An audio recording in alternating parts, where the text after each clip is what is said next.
రాజ్యమేది లేదు గాని రాణిలాగా చూసుకుంటా, కోట కట్టలేను గాని కళ్ళల్లో నిన్నే దాచుకుంటా. రాత ఎట్లా రాసి ఉన్నా ఆ మార్చి నీతో రాసుకుంటా.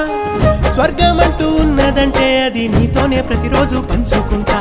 నిన్ను గన్న మీ నాన్న కన్నా లారు ముద్దుగా సాదుకుంటా. నీకు కోపం వస్తే కొంత దూరం ఉంటా, నువ్వు గీత గీస్తే నేను దాటనంట.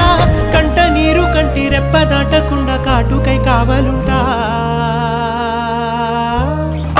రాంబాయి నీ మీద నాకు మనసాయనే.